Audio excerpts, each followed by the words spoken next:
In the last episode, we took a brief look at how the British Empire fared during the 18th century, a fantastic performing professional army with its failings occasionally. They saw the beginnings of a new industrial age and would continue to headline the new century as a power comparable to the Romans. In this episode, we will take a look at a far more unstable country, yet the most prosperous nation during the 1600s and 1700s due to the illustrious reign of Louis XIV and the endings of the French religious wars in 1598. During the end of the 1500s, the French saw the ending of the devastating French religious wars, which saw the deaths of many, including King Henri III of France. This age saw political instability in France due to a religious revelation in the 1500s known as Protestantism.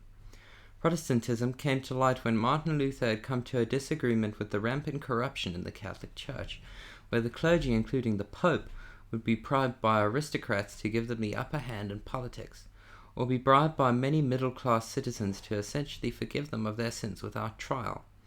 This had been going on ever since the inception of the papacy, and was especially highlighted in the Borgian dynasty, where Pope Alexander VI, a rich aristocrat who essentially bribed himself into prominence and eventually became the Pope, would pardon heretics and sinners purely if they were close to them, or had enough money to pay off their sins.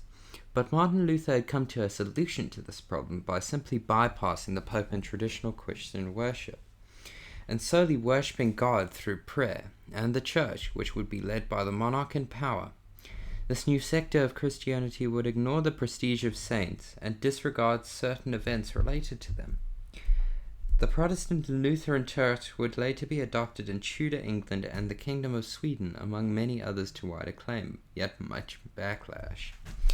Many people would take Lutheran teachings in a far more literal way, which would be known as Puritanism, which would be shortly adopted in England during the abolishment of the monarchy and the establishment of the position of Lord Protector under the Roundheads of Oliver Cromwell during the English Civil War. With the ending of the French religious wars in France, it saw a new royal dynasty known as the Bourbons, which were headed by Henry of Navarre. Many battles in the religious wars were fought over by the right of Protestant Henry of Navarre to ascend to the throne, known as the War of the Three Henrys, where Henri III, Henri Duke of Guise, and Henri of Navarre had all conflicted for multiple years over who would control the throne. Henry had to give up his dedication to Protestantism and had converted to Catholicism after 4 years of being contested by the Catholic League. Although Henry's conversion saw much popularity, there were still many who saw him as a traitor due to the Edicts of Nantes, a law which saw Protestantism become legal in France for many years to come, although it was still opposed by the later monarchs, and in 1510 Henry would be assassinated by a fanatic French Catholic, François Ravaillac, on the streets of Paris. The Catholic would be hung, drawn, and quartered 13 days later. Upon Henry's death, his child, Louis Dauphin, the eldest child of the late Henry IV, would assume the throne at age 9 as King Louis XIII, or as the French may know him as Louis XIII. He would see the rise of a Catholic age in France. In Louis's reign, he would encourage improvement in the arts, religion, colonialism, and France's popular lavish lifestyles based around sexuality and fine wines. It was truly France's rise to greatness once more. Louis would attempt to seek further influence into Africa, America, and Asia to improve on his father's attempts of organizing grander French colonies. His reign would see trade influence with Morocco, the acquisition of colonies in America such as Nova Scotia in the Canadian region, New France in North America, and equinoctial France in Brazil. Louis also obscurely improved relations with the island of Japan after Hasekura Tsunaga visited Europe in a religious and diplomatic expedition. The relations would be short-lived as Japan would start to gain an isolationist mentality after the expedition and develop a radical insight of xenophobia under the emperor and shogun. Japan would not emerge into prominence again before the deposal of the shogun, a military dictator, and the establishment of the Meiji dynasty. Under Louis XIII's reign, in a period between 1635 to 1648, France saw involvement in the 30 Years' War, a religious and political conflict in the Holy Roman Empire, and an extension of the 80 Years' War in the Benelux region that fought for the Dutch independence, which was divided into 4 phases, which saw major powers get involved on the mostly German Protestant side after the Treaty of Prague. France joined the war after its second phase had begun in 1635. The French on the side of Sweden and the Dutch Republic as an intervention came in to prevent the Swedish from defeat. The French had already attempted financially backing the war in the Danish phase, but it eventually faced revolts opposing the financial support of Protestant nations by the Huguenots, France's Protestant minorities. Under Cardinal Richelieu Duplessis, the French saw the war fearing a major opposing Habsburg power neighboring their Grand Kingdom that had just come back from under a century of civil war. The major powers invaded the Germanic areas of the Rhine River in the Holy Roman Empire. The controversial assault would later lead to the French to declare war on the other half of the Habsburg monarchy in Spain. France would proceed to advance into the Spanish Netherlands, which was the modern region of Belgium, where the French army would be overwhelmed and scattered by disease in May 1635. This caused the Spanish to launch a counter-invasion into France. The invasion reached the outskirts of Paris, which had fueled many people with hysteria in the kingdom, but the Spanish would later retreat due to lack of food and munitions. The French would gain supremacy over territories surrounding the Eastern Front in the early stages of the second phase of the war, whereas the Swedish would see success in Brandenburg's territories. The French and the Swedish had severed the Spanish road, forcing many people in the Spanish armies to resupply food and ammunition through the English Channel or the Mediterranean Sea. The Spanish would later leave the war after much backlash and difficulties to support their military. The French and Swedish would also see many advancements into the Holy Roman Empire onward from the Spanish leaving the conflict. Many theories of the day, and even of modern times, suggest that Louis could have been homosexual due to his lack of keeping mistresses and his keen eye for fashion. One which would come into popularity and prominence in the next century would be the advent of powdered wigs. Louis would also go on to rebuild the Palace of Versailles and make it an official royal residency for later monarchs, and make it the grandest palace in France. He would go on to have 2 children, both extremely historically prominent, and one would lead to France to global and military supremacy.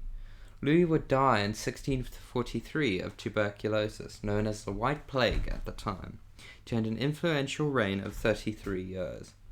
His son would see the height of French colonial expansion, economic prosperity, and revolution in French art, culture, and religion.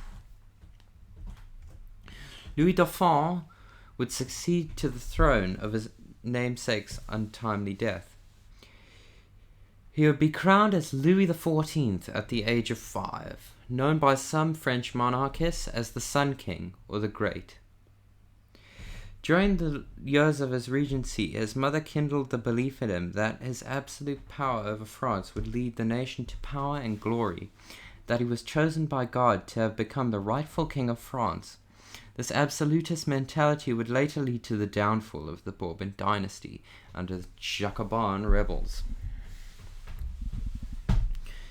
Louis, known by some French people as Louis XIII, was also strongly influenced by Cardinal Richelieu during his father's reign, which would later cause him to restore the glory of the clergy and the central government in France, and reduce the power and privilege of the nobility. Richelieu and Louis XIII would also leave their involvement in the 30 Years' War due to Louis XIV's reign, which would mostly be finished within his regency under the influence of his mother, Anne of Austria, and Cardinal Mazarin. The final years of the war would see major shortages of supplies, which weakened all parties involved, which later resulted in the Swedish and French powers being invited to a peace treaty in Westphalia.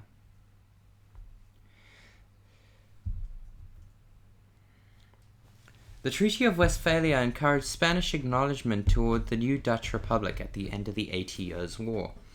This would oversee the modern age of diplomacy rise to popularity, with more federal states gaining certain autonomy, and nations with different titles such as principalities, duchies, kingdoms, or empires being treated the same by each other. It also saw peace with the Holy Roman Empire, France, and Sweden, but not Spain, which continued the progress of the Franco-Spanish War for another 11 years. This war saw France gain supremacy over each Catholic and Protestant power in Europe by ascending out of victoriously. The Franco-Spanish War, much like the 30 Years' War, would become a conflict divided into two phases. The first phase would start with French intervention in the 30 Years' War, and ended with the Treaty of Westphalia and the Army of Flanders being disbanded. Both sides would see significant advances into each other's land, but support for both sides grew stale after hefty levies were charged on the vassals of France and Spain. Many people in places such as Navarre took up arms and revolted, causing the war to grind to a halt and eventually a stalemate. The war would end in 1659 after the English had joined the French alliance. The Treaty of the Pyrenees would be signed on the 17th of November 1659 on Pheasant Island, a now co-ruled state between Spain and France every 6 months. The treaty would also see Louis XIV marry the daughter of Philip IV of Spain, Maria Theresa of Spain, as an important diplomatic decision that would later give the French legitimacy to the Spanish throne. The end of the war would also see Louis XIV return to France with his brother with more confidence than ever. He would go on to claim that his divinity instilled by him by his mother was his greatest reason he was king. He would see himself as a gift sent by God, and any decision made by any man or woman would be inferior to his own. Louis was ecstatic to take up the throne in 1658. Louis stated that the power of the government should be diminished, and the king should not only possess absolute veto, but absolute power as well. He was the Napoleon of his time, as shown by his favorite pastime of war. Louis would use his supremacy to war against Protestant powers and for massive areas of colonial land. This would prove expensive but extremely profitable if successful. Thus Louis had reformed the treasury in France, which had nearly been bankrupted during the stagnant times of the French Religious War and the Franco-Spanish conflict. Within 5 years of reforming the treasury, Louis had seen the debt of the nation flip to a surplus of 1 million livres, and reduced the interest on the debt by more than half after assigning Jean-Baptiste Colbert as Controller General of Finances. Due to this appointment, Louis would arrest the Superintendent of Finances and abolish the role, as the man in power would be a great pretender opposing greater wealth than the king, and merge the power with the Controller General, who was essentially a puppet of the king. Colbert would remove power from the finance general, and would also improve finances by trustworthy and efficient taxes. Colbert would remove people from unauthorized exemption to taxes, and organize a greater profit to be organized for the king. These reforms would prove cruel, as it requires much more precision to execute. It required a great balance, and if one or more of the estates had become exempt from taxes, the whole financial situation would escalate. Many taxes introduced had become controversial in the following years, such as the gabelle, the tax on salt, and the taille, the land tax. In just 130 years, these would end up becoming factors to the downfall of the nation. Louis XIV would also enlarge the army at the cost of taxes and levies to pursue his favorite pastime, a superb decision of the time that continued to expand French influence globally. Louis would also go on to revoke the popular Edict of Nantes and expand supremacy of the Papal Catholic Church, which preached that Louis was the rightful king of France, bestowed on it by God himself. The revoking of the Edict of Nantes would eventually form minorities of non-secular rebels and Protestant minorities.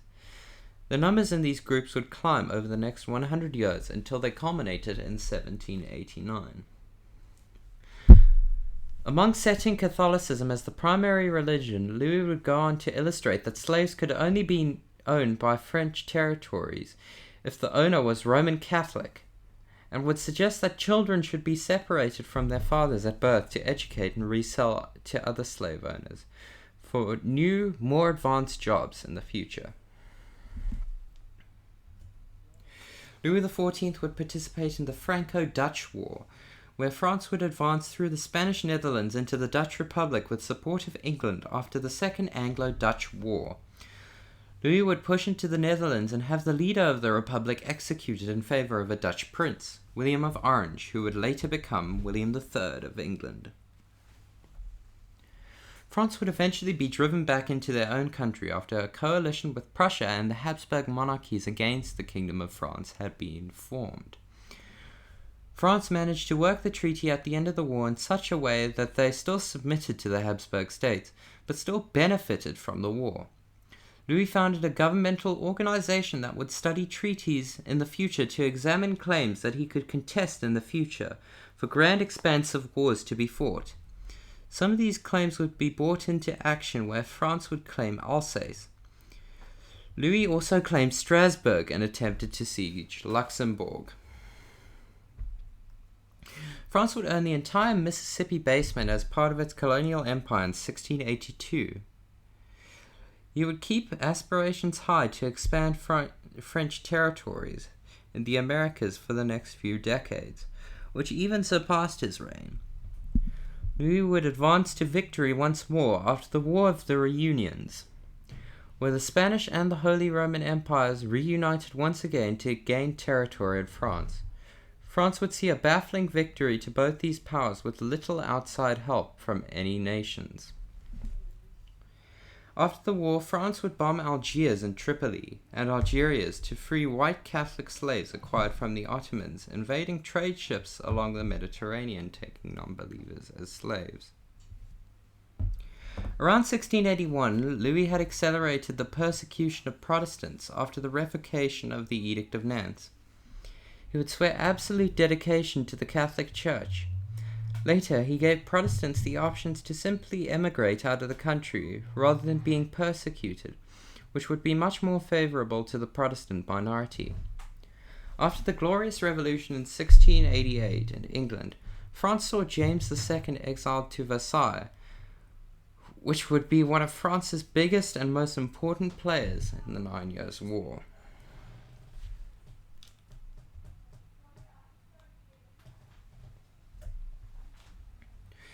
Louis would participate in the War of the League of Augsburg, also known as the 9 Years' War. The 9 Years' War would see France go into conflict with the Grand Alliance between England, the United Provinces, and Austria, which was known as the League of Augsburg. France had become the most powerful nation in the world and was more opposed than ever. They would attempt to oppose the Habsburg monarchy and plot against them with help from the Ottoman Empire. This and the revocation of the Edict of Nantes would lead to Protestant nations to unite with the Habsburgs to attempt to stabilize Europe against France, tried to diminish their power in later years.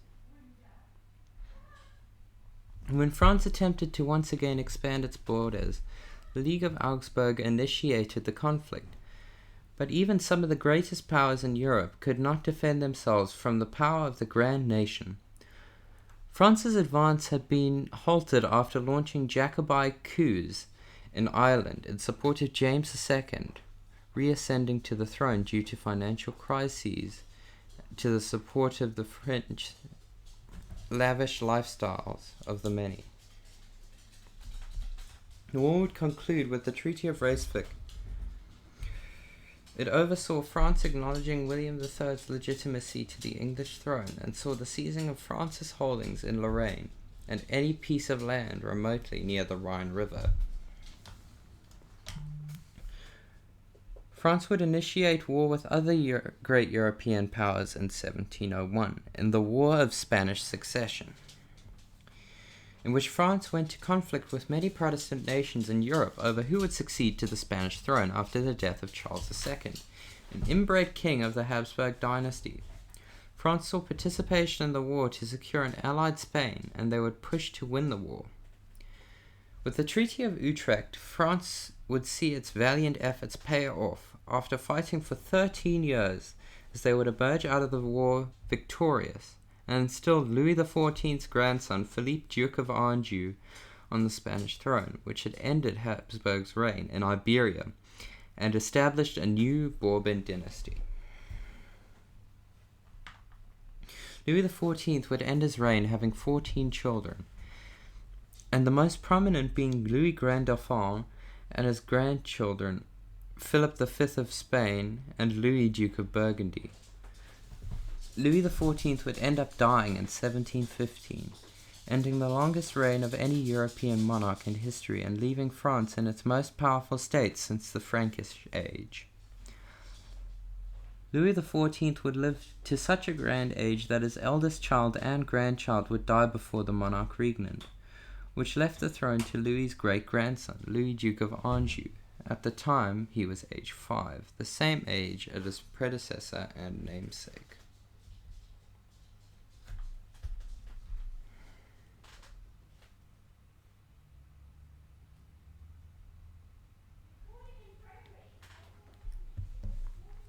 Louis XV, known as the Beloved by monarchists, saw France go through its grandest era, yet entered its most depressing era nearing the end of his reign, economically. Louis began his reign during a regency, as the young king had not reached maturity to reign. His relative, Philip II, Duke of Orleans, among 14 other members of the Regency Council, would be assigned as his regent until the monarch aged 13. Philip had heavily objected to his uncle's censorship of the press and revoked the laws created by Louis XIV that opposed the printing of books that criticized certain situations in his reign. The king disliked Philip and believed that he was an atheist, which at the time in the Kingdom of France was illegal and very before its time, thus leaving them to be mistrusted by people in society. Philippe would also go on to restore Parliament's right to challenge the king's decisions. This would cause a clear battle for supremacy in French politics between the monarch and Parliament. Under this regency, Louis would also be taught in court etiquette by many other monarchs of the day, such as the influential Tsar Peter the Great, who picked up the young king and kissed him in the Russian tradition. Louis would participate in equestrian activities and even learn how to dance on certain occasions. At the age of 10, Louis would participate in 2 ballets publicly, but admitted to never enjoying the experience.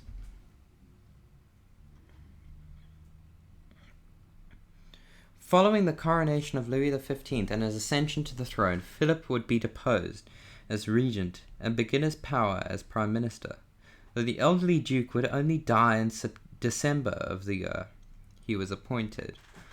Henri, Duke of Bourbon, would replace the deceased regent as prime minister, and would seek a new wife for the brand new monarch on the throne. Louis would go on to be romantically involved with Maria Leszczyńska of Poland-Lithuania, and go on to become the father of 10 children, none of which would succeed to the French throne, or rather 3 children of the monarch's eldest son, Louis Dauphin of France, which would later become King Louis XVI, Louis XVIII, and Charles X. Louis would face an internal conflict in the first few years of his reign, opposing the papal bill Unigenitus, a condemnation of the law of France that suppressed a sector of Catholicism known as Jansenism, which had become very popular in France. The papal bill would be requested by Louis XIV and would be opposed under the reign of Louis XV, as in his reign the bull would be declared as law of France and the Church. Jansenists, atheists, and Protestants across the kingdom would face discrimination and oppression by the Church, which would go on to accelerate the riots and discontent against the religious dissent of the monarch's reign.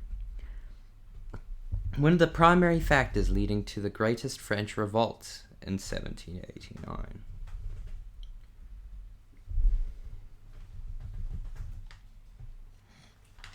The new religious wars in France would be headlined by the king's tutor, Cardinal de Fleury, one of the most prominent figures when it comes to French religious tolerance, the influence of the monarchy, and the continuation of the unification of the church and state, something the Enlightenment would hastily lead opposing positions.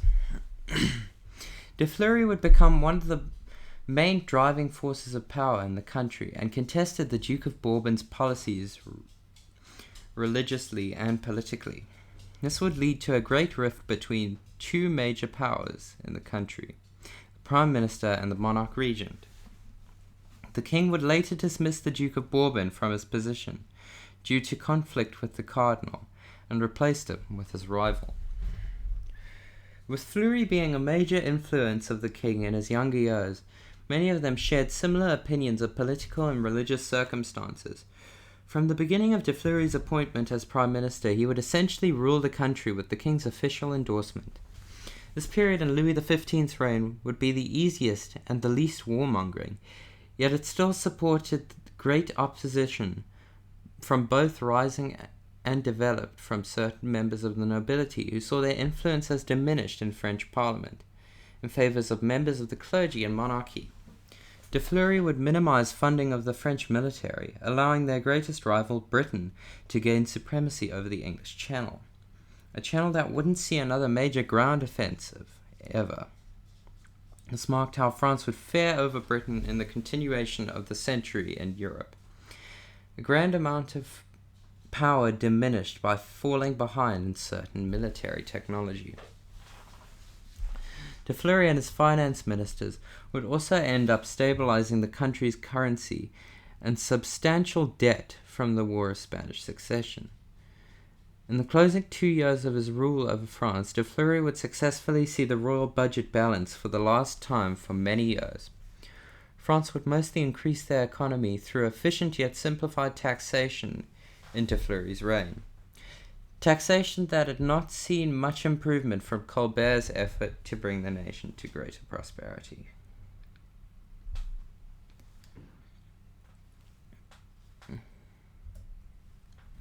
During de Fleury's reign, he would see another coalition come into formation against France, the nations of Russia, Austria, and Prussia, and would take any opportunity to go to war with France.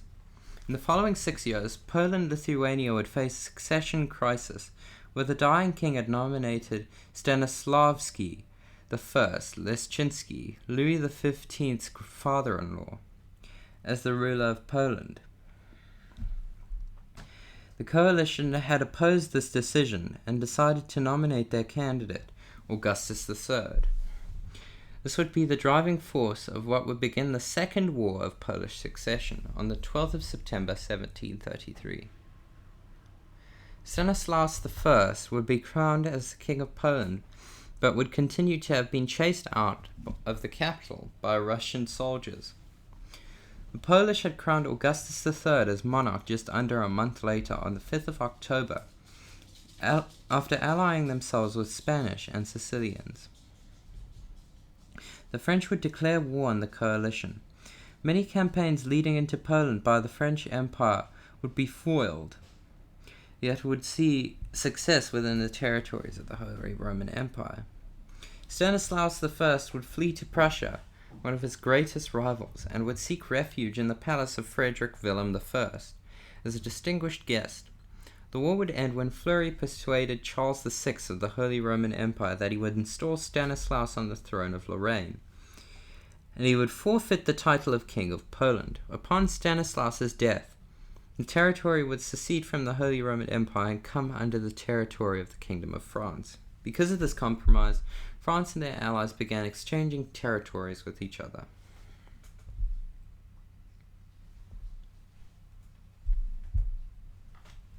Not too long after the ending of the War of Polish Succession, Holy Roman Emperor Charles VI would die, and his eldest daughter Maria Theresa was set to succeed the deceased monarch.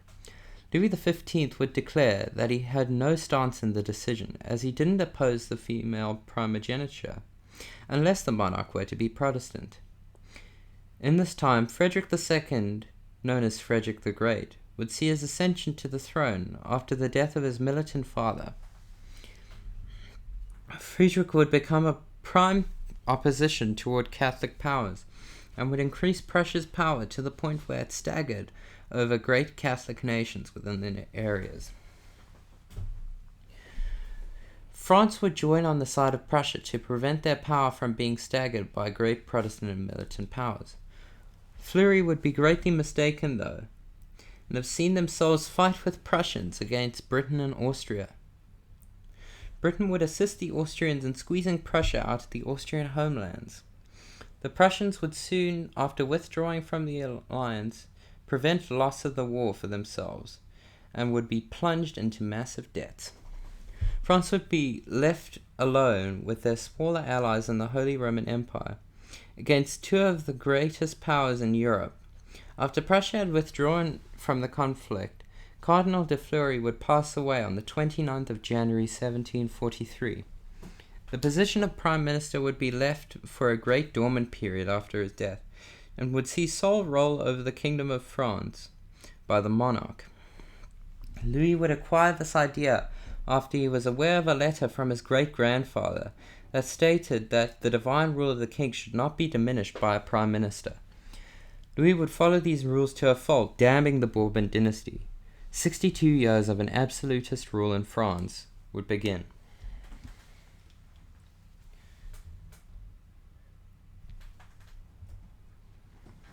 From this point onward in history, France would face much opposition from prominent and political philosophical figures such as Rousseau, Voltaire, and Montesquieu.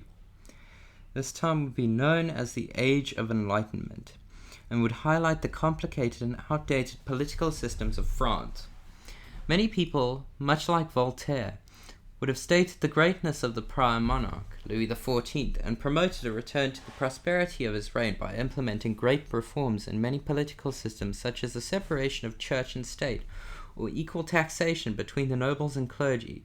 These philosophers would become prophets of the next 50 years, and would attempt, in some cases, to prevent a reign of terror and a revolution. The French were pushed out of German territories in 1743 after the famous Battle of Dettingen, where the final British monarch would lead soldiers into conflict. The French would continue the conflict within the Netherlands and eventually turn over many victories, yet at a cost of soldiers. France had come to a gradual defeat and peace with the Austrian and British powers, and reformed their taxation system once more to attempt to pay off the large sum of debt from the great conflict. Jean-Baptiste Desmarcellat d'Ornonville would reform the taxation system, with a theory that taxing the majority a smaller sum rather than the minority a greater sum was not only more efficient for the economy, but also prevented revolts. Jean would include the nobility and clergy in the taxation system for the first time and collect the amount of revenue he required. He would also continue to decrease the tax from 10% of all revenue to 5% of net revenue. The new taxational system would see great support among philosophers of the Age of Enlightenment, such as Voltaire. Yet the clergy and nobility who were taxed for the first time would be in strong opposition to the new policy. The king ordered all the clergymen to submit a declaration of their earnings to the government, but by the end of the day, no declarations were submitted. The government was to change the law to exempt the clergy from taxation, and state that the church can donate to the state out of its own gratitude. This policy in later years would be heavily exploited. With peace arranged with the Austrian allies, the citizens of Paris were in outrage when publications had come out detailing the terms of the treaty. The French had promised to evict the Stuart pretender of the throne from their country, and he would later be arrested and exiled to Switzerland. French nationalism against the Prussians and the British, as the kingdom had received little of its aspirations when joining the conflict. Voltaire supported an anti-war sentiment and declared that the French should rather focus on keeping their allies happy and maintaining good relations with the European nations.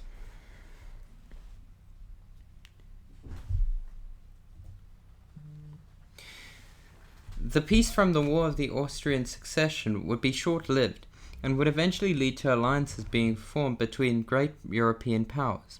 France allied themselves with Russia and Austria, while Britain formed greater relations with Prussia to maintain the diplomacy of the Electorate of Hanover by forming relations with the most powerful nation within this area. During this period of forming alliances, the French and Indian War would have been forming from tensions and minor conflicts over colonial influence over American territories in Central North America. After 300 French merchant ships were seized in 1755, Britain allied themselves with Prussia, due to great expectations for another war. France subsequently signed a defense pact with Austria, declaring that if the Prussians were to invade Austria, the French would intervene and counter the offensive. This had not been a very smart decision, only escalating tensions more, while the nation had still been drenched in taxes after the prior war with the British.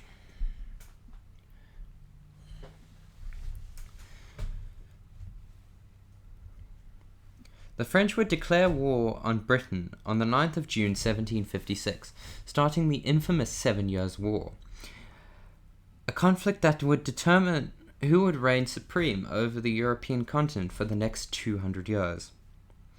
The French saw great success in the first years of the war, making great progress in naval conflict in the Mediterranean, and large-scale invasions were directed on Saxony and Hanover, two allied states of Prussia and Britain. The French would later be forced out of Saxony and outnumbered 2-1 by Britain, led by Frederick II. From Hanover, the French were forced back into the Rhine by the British. The British would also make great strides into victory across the pond in America, and gain supremacy over the Mediterranean and West Indies. France itself was having massive political tensions rise out of the many years of dissatisfaction. Parliament, which was a collection of noblemen, would declare opposition towards the taxation of the Second Estate, and would consistently go on strike when authority over tax on noblemen was exempted. The law to maintain taxes on noblemen would not be abolished, though as widely thought, but the king would rather not enforce them of the noblemen of Parliament. This would become one of the emerging factors of the revolution, and would show that the position of the monarchy, while absolute, would become very weak within the few years between 1761 and 1789. Louis XV would appoint Ancien François de Choiseul as Minister of Foreign Affairs in 1759, Minister of War and Minister of Navy in 1763. He would become one of the most prominent figures of this era, as he would implement many territories such as Corsica and Lorraine into France, while also allying the Spanish and the French into a permanent Bourbon dynasty pact. He would also controversially marry King Louis XVI to Marie Antoinette of Austria in 1770. After the Bourbon family pact with all the states ruled by relatives of Louis XV, France would gain much power and bring Spain into the war after Britain had declared war on them. Prussia had been juggling both the forces of the French, Austrian, and the Russian armies in Central Europe, with little ground support from Britain due to their huge focus in the States and navally. Prussia would be relieved of its burden of the Russian army after Peter III succeeded to the Russian throne, a fanatic admirer of the Prussian king and controversial monarch. Peter would face his own revolution in the upcoming years, where he would come to be overthrown by his wife, Catherine II of Russia.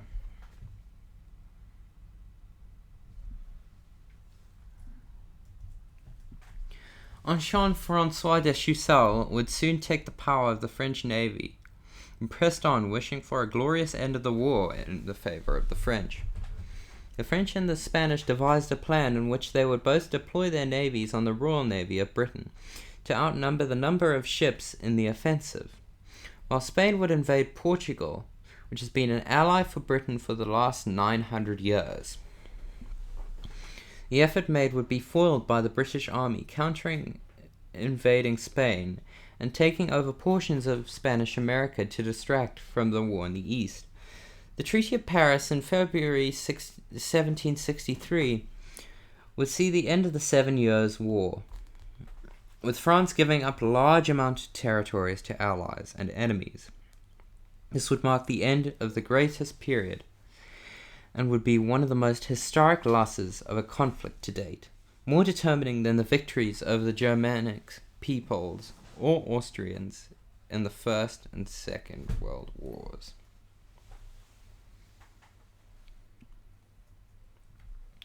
After the loss of the 7 Years' War, more debt was thrown onto France and Britain, with little relief in sight. At this point, France had not paid off its mountainous debts from the War of Austrian Succession. So when the amount of money France owed rose to even greater heights, it was not a surprise. It was an unpreventable, devastating flow to the French economy, which had been predicted by many French philosophers and members of Parliament for decades, due to the king's careless spending and fine taste for conflicts that he could not afford to lose.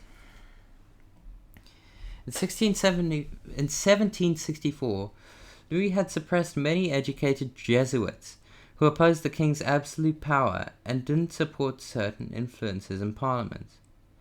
One of these influences, Madame de Pompadour, would end up hoping that the Jesuits in France would have less political influence than they once had. Popular Jesuits would be people such as Voltaire and Diderot, who graduated from a Jesuit university, which were considered to be some of the greatest in the country. From 1765 to 1768, it would provide to be the hardest year for Louis, as it would be the years he would lose his wife, son, and mistress. These would all deeply affect the king.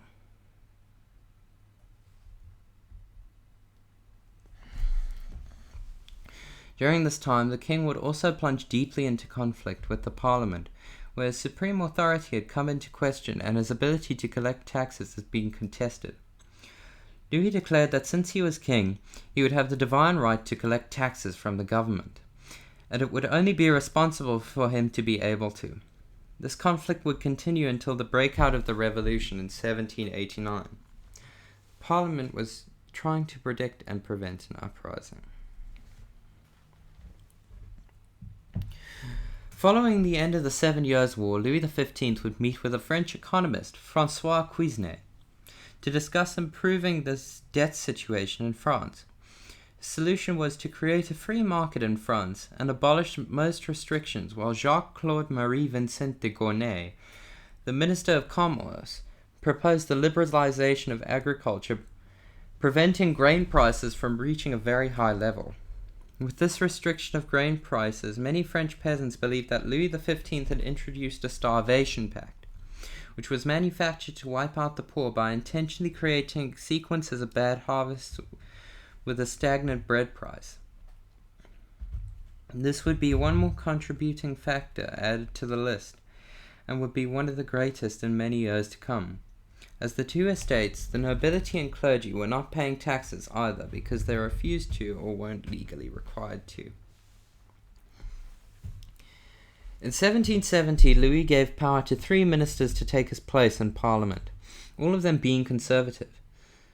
This would be one of the last things the country needed post the 7 Years' War, as finances and social issues needed to be far more liberalized to win the support of many and reduce the country's debt. The finances of the country would improve under the Conservatives, but they would still leave much debt to be inherited by Louis Dauphin. Little else changed within their reign of the country. Louis XV would die in 1774, leaving his kingdom to his grandson, the damned King of France. From his coronation, the lavish monarch, the out-of-touch autocrat, Louis XVI. Louis XVI ascended to the throne at 9 years old, after the death of his grandfather and namesake. Louis was thought of to be an honest and well-meaning monarch in his early reign, but had little responsibility for his own country, after the country had been piled with debt. Before Louis ascended to the throne, the monarchy had slowly been gaining resentment. Since the end of the 7 Years' War, people associated with the French monarchy, aristocracy, clergy, and nobility, would have been seen as upper class and transcendent of the poor peasants and middle-class bourgeois.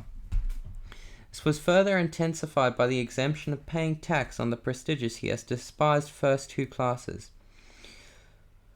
Louis XVI appointed Jacques Necker as the French Minister of Finances. Jacques would become a strong supporter of the American Revolution against British power.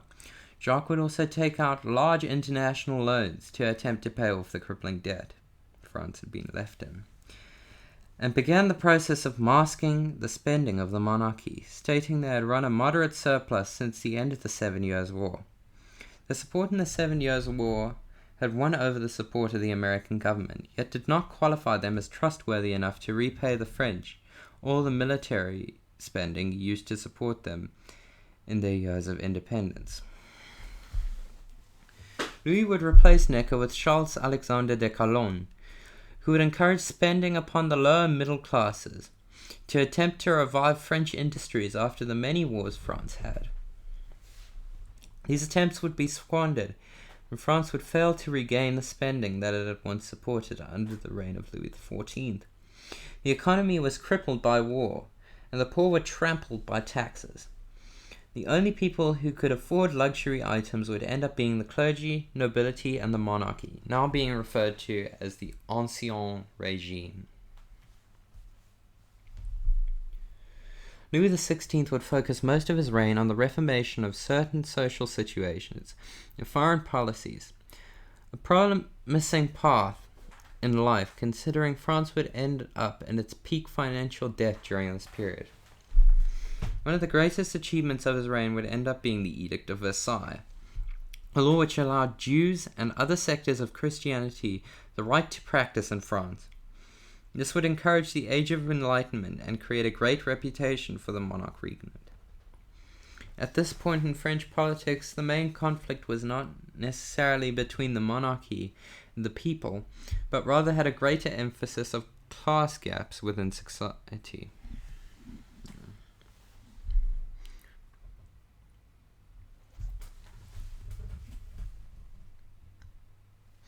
After one of the worst harvests in many years of poor production of grain, and after the corruption of tax collectors had run rampant in France, this placed them in their greatest economic crisis, the economic crisis of 1789. France would face riots from peasants and bourgeois citizens who opposed the exemption of taxation that the aristocracy held and the high prices of bread and grain. This class gap would soon lead to the summoning of the Estates General. The Estates General was formed to gain the opinion of each class on certain issues, rather than the out-of-touch parliaments of nobles or the monarchy running decisions. The three estates and the Estates General, all previously mentioned, would all have equal representation and an equal vote on the decision made. This would prove to be a problem, as the first two estates made up of 500,000 people, while the latter state comprised of the majority of the population at 25 million. This imbalance of power would be clear when economic issues had been addressed, as the clergy owned 5 to 10% of the land alone, and the nobility had a great power dynamic with the first two estates agreeing on as much as they could do to overpower the underappreciated minority to retain their wealth and power over the French government. After the Estates General had been summoned in May of 1789, Louis XVI could not come to a conclusion with the first two estates that would have been satisfied with the third. He would eventually end up shutting down the estate before he met with the third estate. This would make the whole assembly purpose completely pointless, and only a waste of governmental time and spending. The remaining third estate would gather in a nearby tennis court. The Third Estate would continue to gather in the same location until a new constitution had been written up. This was known as the Tennis Court Oath. From now on, the French Third Estate would now be referred to as the National Assembly, and would form a militant group that's main purpose would be to protect the National Assembly from unjust and mistreatment. They were known as the National Guard. On the 14th of July 1789, the National Guard would end up storming the Bastille, one of the most protected and infamous French prisons, which held many enemies of the state who attempted to assassinate the monarch or did something extremely infamous. While the garrison only held few people, it was an important strategic location.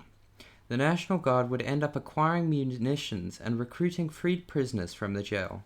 This would become one of the most significant events of the Revolution, and would show that even the most defended places with 114 soldiers protecting it could be overrun by unprofessional average working class citizens if the number was great enough.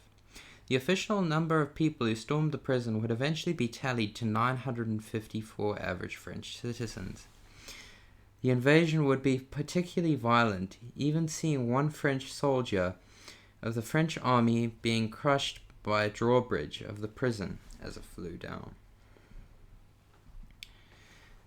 The National Assembly would rename itself once more to the National Constituent Assembly, and in July, in the coalition with the Marquis de Lafayette, Abbé Emmanuel Joseph Sieyès, and acclaimed third President of the United States, Thomas Jefferson, would draft the Declaration of the Rights of the Man and Citizen of August of 1789, a document which illustrated the French rights and civil rights of the common Frenchman. These rights would end up being very important in the shift of power in the French Revolution, as the document would be written by the common man and not Parliament or the monarchy. The famine in France had trudged on, and after many rumors had been circulating of the king having possessed a surplus of food in Versailles, many women marched on the palace shouting, "Bread, bread, bread, bread," in October 1789. The palace would be sieged by many men and women, and would eventually see Marie Antoinette, the wife of the monarch, say, "Let them eat cake."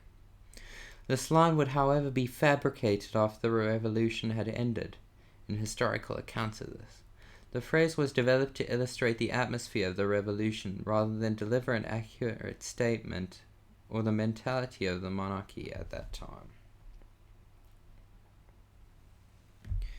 The French monarchy would see themselves move to Paris to experience the living conditions of the poorer majority. This would see the king lose much power and see the nobility and clergy's power stripped, while a new calendar would be introduced into French society. This would see many higher-class citizens move to neighboring nations and see their wealth and lands being confiscated by the French government after their emigration. In this stage of the revolution, it had become an internal conflict between the revolutionaries, much like that seen in the later Russian Revolution that would see the formation of the Soviet Union. The two most prominent factions would be the Marquis de Lafayette, an alliance that supported a more liberal government in France, led by a democratically elected government, while retaining a monarchy that's power would be greatly diminished by a central government, and the Jacobins, an anti-royalist faction that emerged out of Brittany that would support the deposal of the monarchy and for the government to be led by an atheistic religion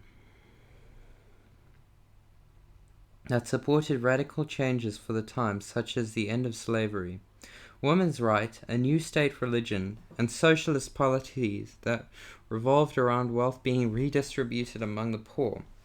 The Jacobin was heavily supported by that of the sans-culottes, a military faction of peasants referred to by that name as their clothing style is easily distinguished them from any other class.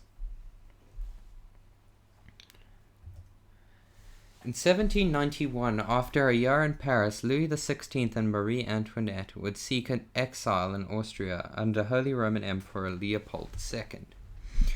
This would become known as the Flight to Varennes, where the French monarchy would disguise themselves as simple working people who would flee to the country. The royal family would be discovered and arrested. They would be sent back to the capital, Paris, with outrage of the general public.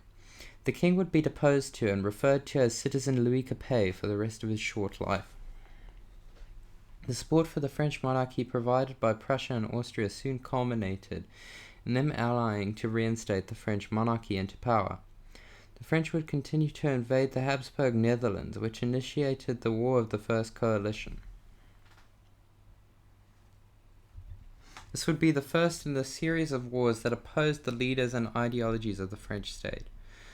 The French would emerge the victors of the war after staggering the Prussians and Austrians out of the Netherlands. France would continue to annex the region and continue to invade the Dutch Republic. This would see a great power fall and never see another Dutch statesman rule over the country, but rather a parliament or monarchy. The Batavian Republic, a French puppet state, took the place of the Dutch Republic. During this time, in September of 1791, a French colony in the Caribbean known as Haiti saw the most violent and successful slave uprising in history that caused a primarily French-run country into the first African-governed American nation. The slaves under an educated black male known as Jean-Jacques Dessalines and his fellow comrades overthrew the French government in Haiti and drove the white population out of Saint-Domingue. Many white slave owners would be tracked down and violently executed or hung. This revolution would earn Haiti its independence in 1804. The nation saw little success after its independence, and it has been ranked as one of the world's poorest nations as of recent, after many devastating earthquakes.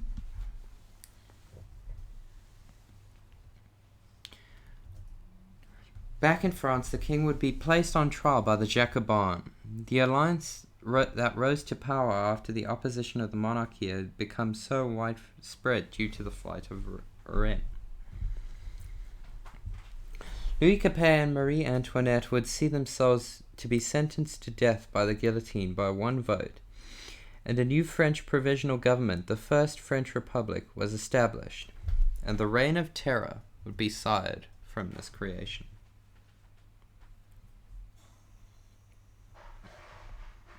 Both monarchs would meet their fate in early 1793, and the Reign of Terror was established. Children of the royal family had been kept in prison after the execution of their parents. Louis XVI's heir and his eldest son, Louis XVII, would see himself die in prison at 10 years old after an unspecified disease that took his life in 1795. The most infamous period of the Revolution had begun in September of 1793, and would be headlined by the tyranny of Maximilian Robespierre. It would be a period where many common men or women would accuse one another of being counter-revolutionary under the fear of a fragile system of government. The French had amplified the sentences for being counter-revolutionary, the most extreme and common being the death penalty. During this counter-revolutionary period, around 41,000 people would be executed by the crashing blade, and even more would follow from ensuing counter-revolutions in Brittany and Caen.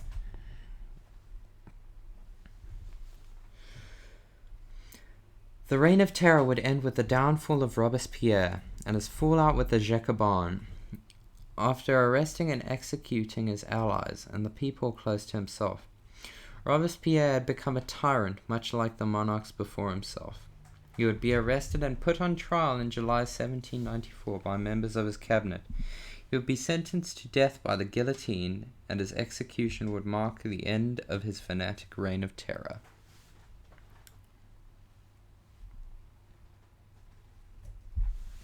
The provisional government under the Jacobins of Robespierre would be formed into the Directory, a far more stable government that would face opposition by a second coalition headlined by Russia.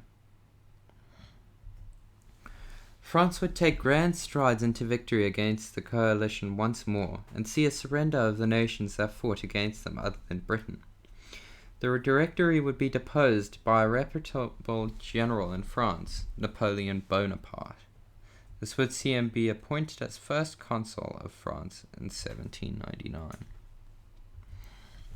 His involvement in the French government and his great military efforts would lead the nation to victory in the War of the Second Coalition.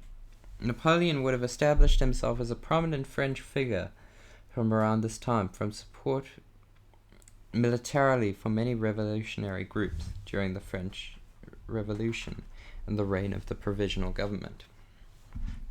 Napoleon would see himself turned from one of the most prestigious French soldiers of his time to be one of the greatest conquerors of all time, going to the extent of conquering a majority of European nations, some being the most powerful of his age.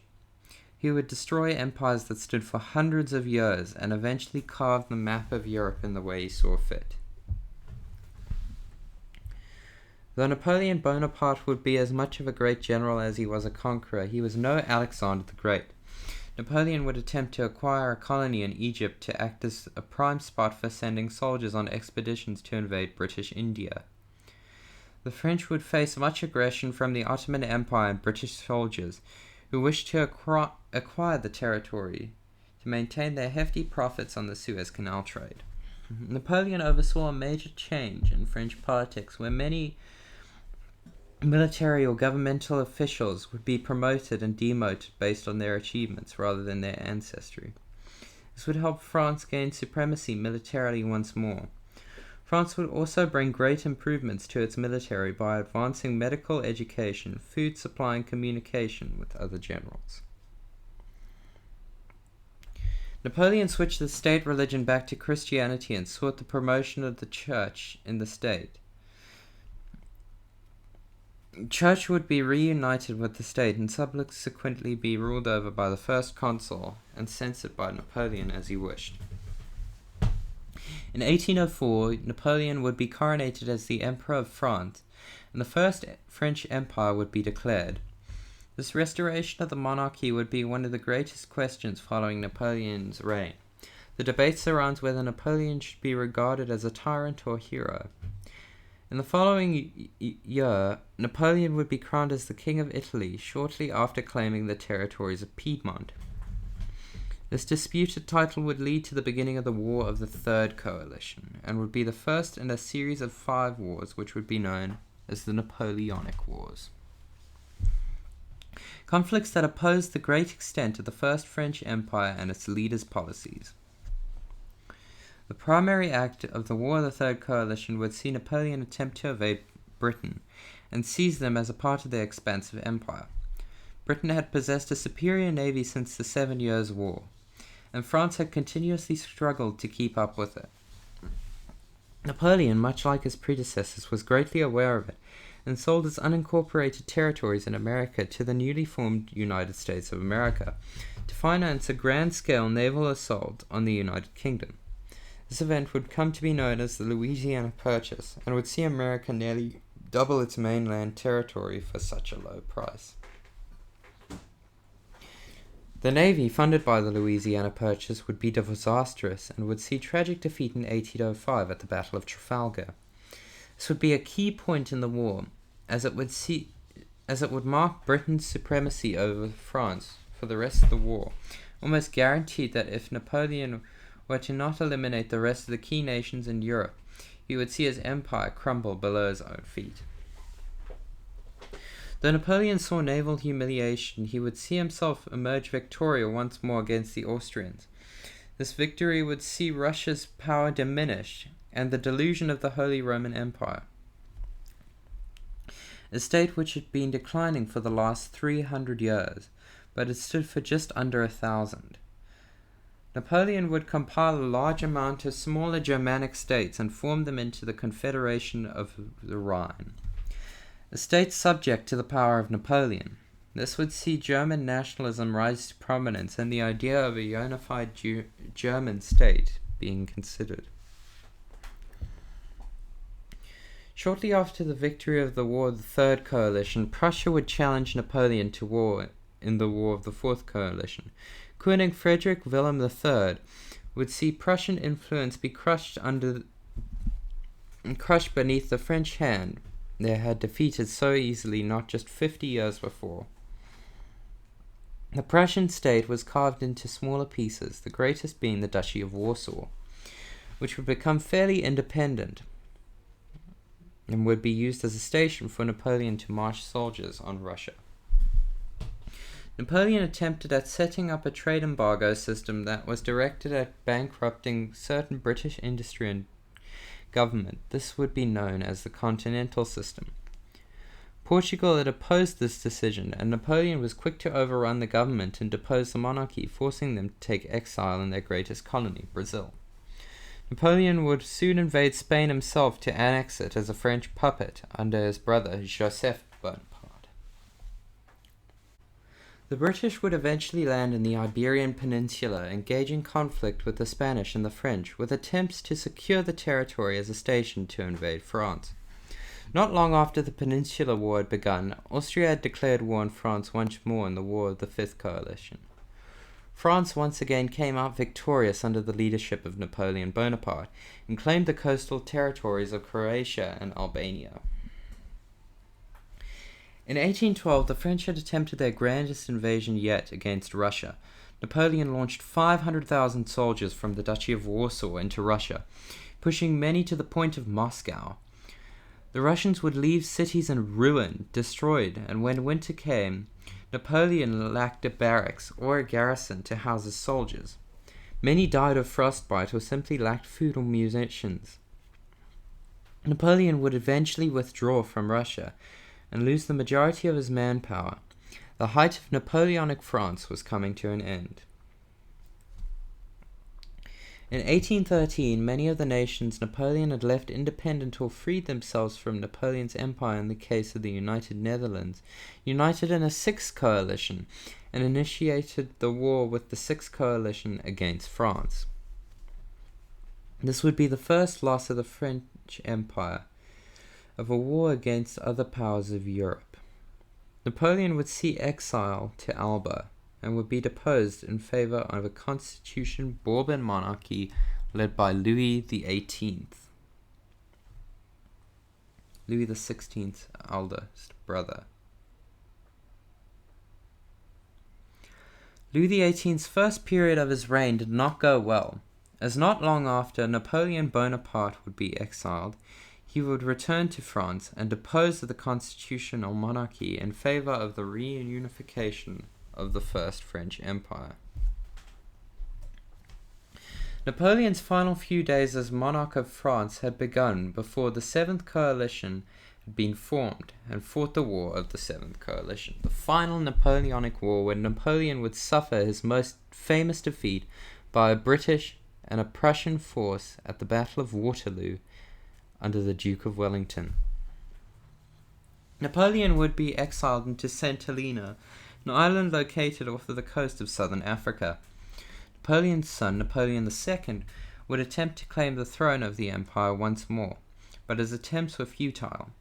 During this period, Europe had arranged the Act of Vienna, which had attempted to distribute power in Europe, which would prevent a single power from rising any time in the future, such as Napoleon. The Act would form the map of Europe in a more modernized way and would see one major power dominate Europe, Britain. The following age would be known as the Pax Britannia, which would be 100 consecutive years in which Britain would remain the most prosperous power in not only Europe but the world.